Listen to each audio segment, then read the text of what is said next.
Buenas tardes and bienvenidos a todos. Good afternoon, everyone, and welcome. Welcome to a community dedicated to providing spiritual tools for living a happy and full life. My name is Karina Shearer, and I am the Spiritual Director and Founding Minister here at the Center for Spiritual Living Puerto Vallarta. Today is a new month. It is Saturday, August 1st, 2020. And we're continuing with our annual theme, which is 2020 Spiritual Vision. The topic for this month is Inclusion in Action. And this week's talk title is Let's Get Together and Feel All Right. So I'd like to just share a little bit with you this morning.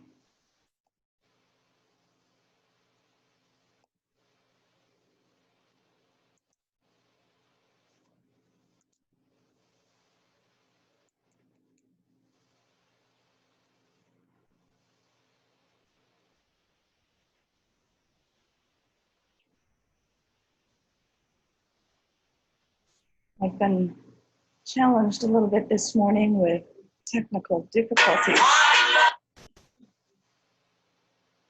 So let's see if that will play again.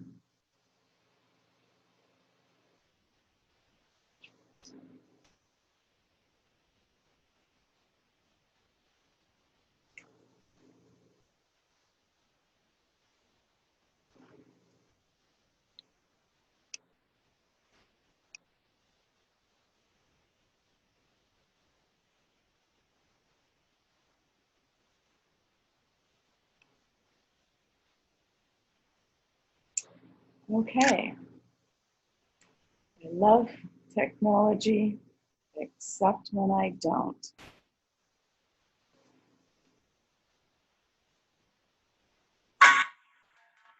There we go.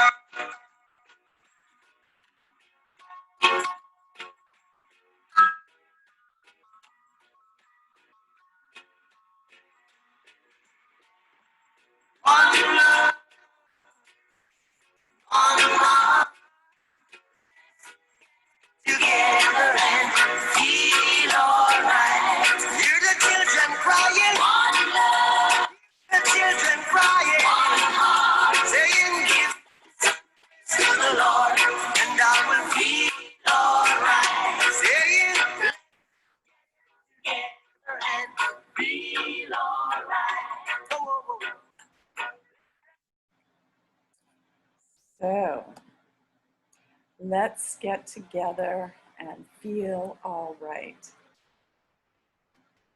We open each week with a spiritual practice called affirmative prayer, which is also known as a spiritual mind treatment. This is a powerful tool and a practical tool that helps shift our consciousness so that we are open and available to the good that is already present in our life. It aligns our thoughts with all good. So let's move into today's spiritual practice with intention, as we do each week from a reading from the Creative Thought magazine. I'll be reading from August 9th, 2014.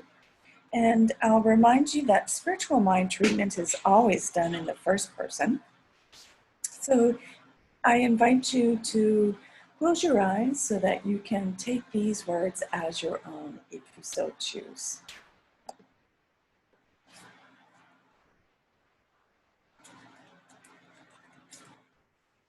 I do my part. There is one power and one presence. From this one comes everything in the space-time continuum. Any idea in infinite intelligence must manifest perfectly. And I am an idea in the mind of the infinite. I am form and substance, but I am also mind and spirit. I am a microcosm of the way the microcosm works. I create in my world the exact same way the one power creates. What I accept as true is acted upon by a universal law that corresponds with my belief. I commit to practicing the presence of the One all the time. As a result, I see the divine in every situation, every circumstance, and every face. I expect life to support me in every way. I am grateful that as I become aware of my role in the creative process, I step up and do my part. I consciously choose what I desire to experience, and I joyfully release the how to the law that knows the most perfect way to bring it about. It is done as I believe, and so it is. And that was written by licensed practitioner Nancy Fisher from Eugene, Oregon. So I'd like to review our purpose, vision, and mission statements as we do each week.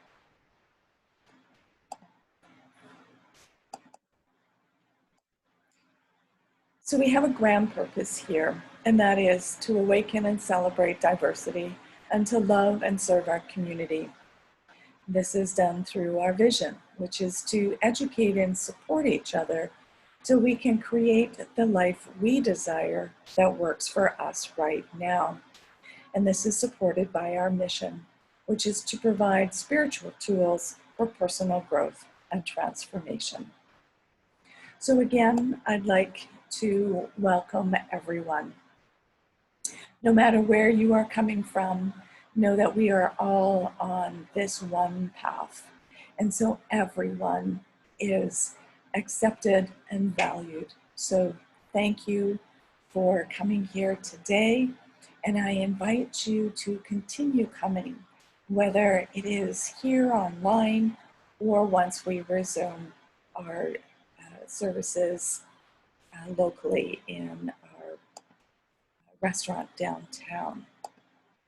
So more on the reopening will be forthcoming. Of course, it'll be put on our website and on Facebook, but my guess is it probably won't be prior to October or maybe even November.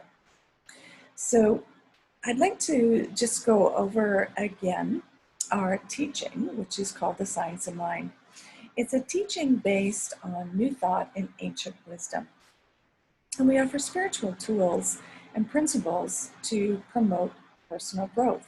One of them is our spiritual mind treatment. We honor diversity in all aspects, like I had said, so that we can see and appreciate the great oneness that already exists everywhere and within everyone. When Dr. Ernest Holmes founded this teaching in the early 20s, he studied both Eastern and Western spiritual texts to create this teaching, The Science of the Mind, which focuses on the individual use of our thoughts and this powerful thing called our mind. So if you have any questions or comments, you can either post them here or send me an email and I'll be sure to respond. So you can directly email me either through Messenger on Facebook or through our website under the contact area. So this month of August, our topic is an opening to how our central principle of oneness calls us all together in a state of diversity, and how the act of inclusion helps us to live out this oneness. Oneness doesn't mean sameness, and unity doesn't mean uniformity. We need the uniqueness, the individuality that each one of us brings so that we can create and coexist as humankind in that oneness. So I'd like to share with you these two quotes.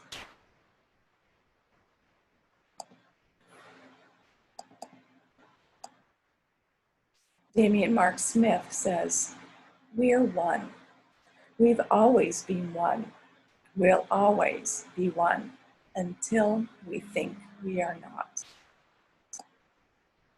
And John Lennon says, "I am he, as you are he, as you are me, and we are all together."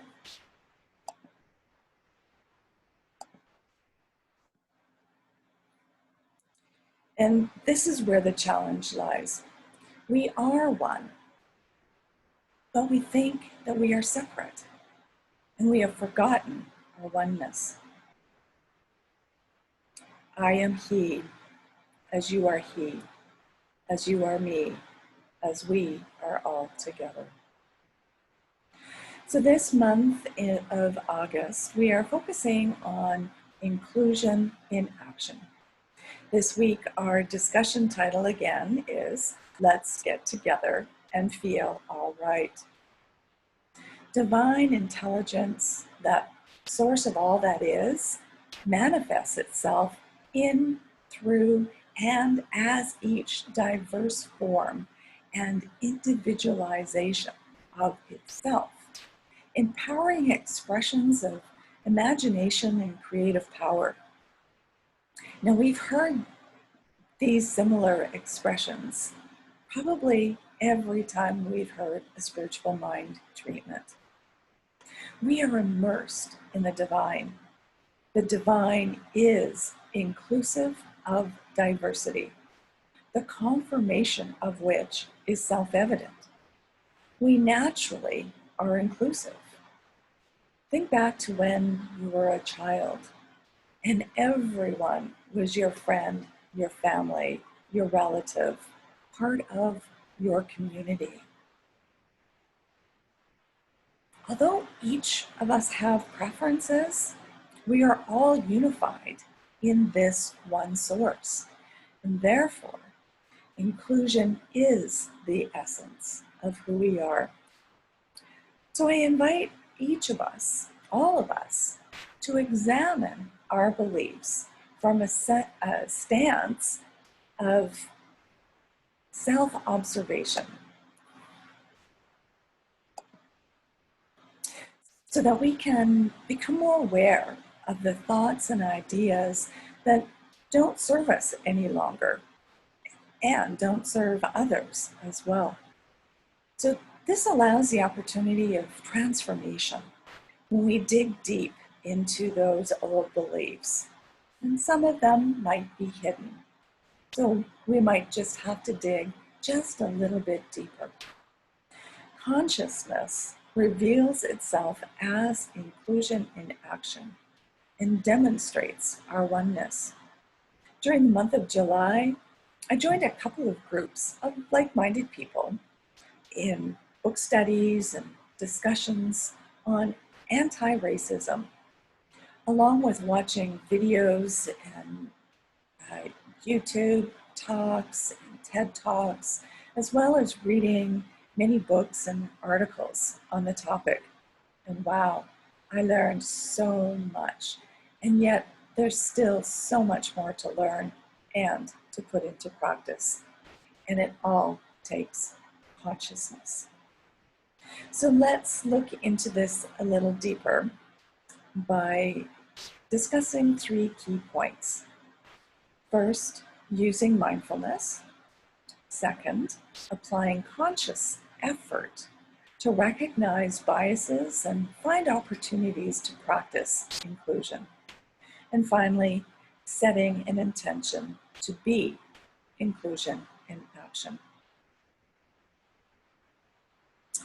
So our first discussion, we use mindfulness to become the observer of our thoughts, separating from the implicit bias, which is an unconscious prejudice that we may be embodying, exploring or allowing the habitual ideas to be formed by the divine, and instead allow the awareness of inclusion to be the natural expression of the self, releasing what no longer works and no longer serves the greater good. I was raised with so much bias, and some of it I wasn't even aware of until I started this journey of mindfulness this past month, asking myself those deep questions and then going deeper.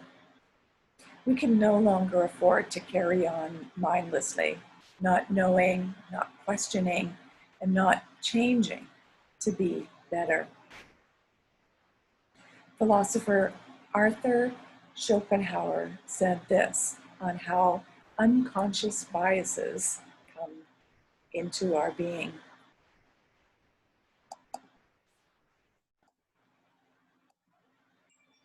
He said the experiences and illuminations of childhood and early youth become in later life the types, standards, and patterns of all subsequent knowledge and experience, or, as it were, the categories according to which all latter things are classified. Not always consciously, however. And so it is that in our childhood years, the foundation is laid of our later view of the world, and therewith, as well of its superficiality or depth, it will be in later years unfolded and fulfilled, not essentially changed. So just like I said, it comes up later in life, and that's where we get to question that which we thought we believed and question those beliefs. Which brings us to our second point. We must apply a conscious effort to recognize bias and find opportunities to practice inclusion. So some examples might be attending a Centers for Spiritual Living's Diversity Inclusion Commission webinar, or reading some books on inclusion, watching YouTube videos, or reaching out within your own community. So what actions or programs would you like our spiritual center here in Puerto Vallarta initiate to reduce intolerance and increase and celebrate diversity and achieve inclusion in action?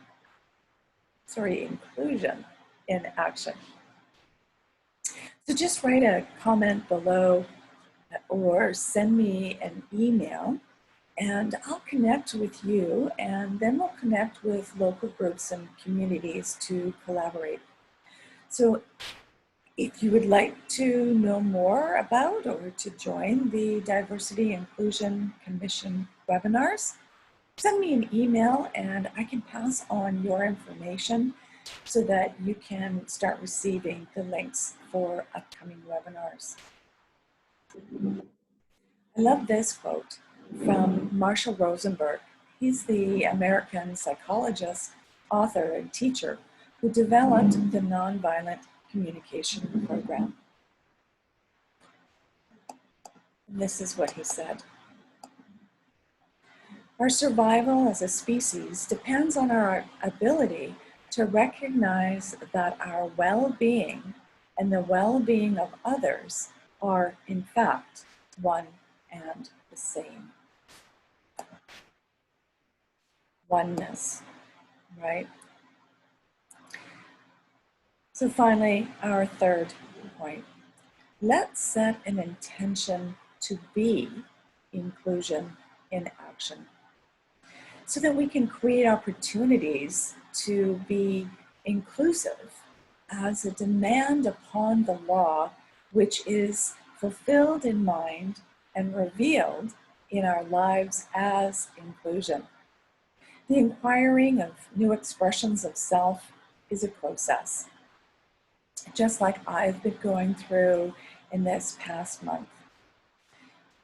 We need to allow ourselves the opportunity for patience and to be gentle with ourselves as we open up, rise up, and step up to know better, to do better, and to be better. Learning something new takes practice. Being conscious and aware. Inclusion takes practice, practice, practice. It's an ongoing process. Eckhart Tolle says this from his Oneness with All Life Treasury edition.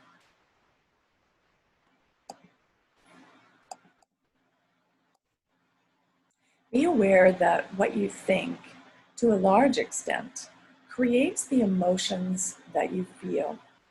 See the link between your thinking and your emotions. Rather than being your thoughts and emotions, be the awareness behind them. Be aware of what you are being aware of. That's being mindful. So let's set an intention to be inclusive and to focus on opportunities to do so, knowing that that which you resonate is revealed through the law of mind. It's cause and effect. What we think, we create. Make an effort to combine active listening, conscious communication, and becoming comfortable with being uncomfortable. Because I'll tell you, when we go deep, when we start asking those questions and learning what it is that has been in our consciousness before, those biases, it's going to get uncomfortable, trust me. And we need to be comfortable with this uncomfortableness. That the being uncomfortable is no excuse or reason to stop. We must persevere to fulfill the intention to put inclusion into action. So be receptive to change. Change your thinking through awareness and choice, and you'll change your life as a result, and the lives of those around you. It's that ripple effect. So let's make inclusion and equity be the new endemic, and let's get together and feel all right. And I remember this quote from Dr. Ernest Holmes from this thing called You. He says, "I am guided by the same intelligence and inspired by the same imagination which scatters the moonbeams across the waves and holds the force of nature in its grasp." We are all connected, and we are all one.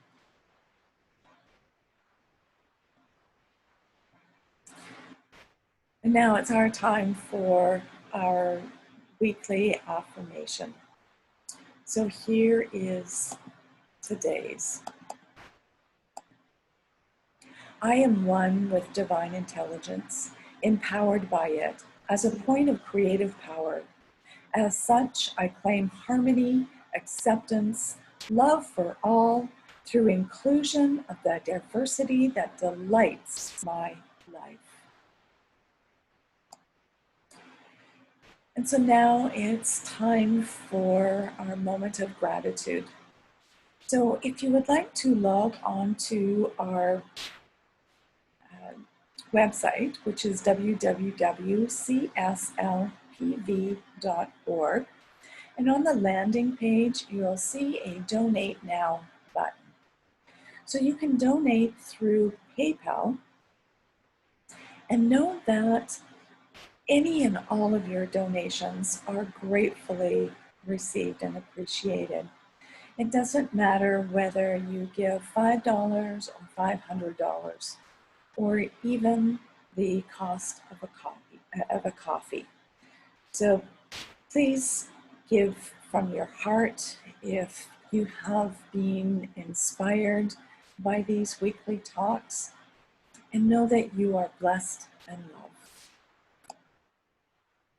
So if you would like to repeat after me these offertory affirmations, I know that my giving blesses and multiplies.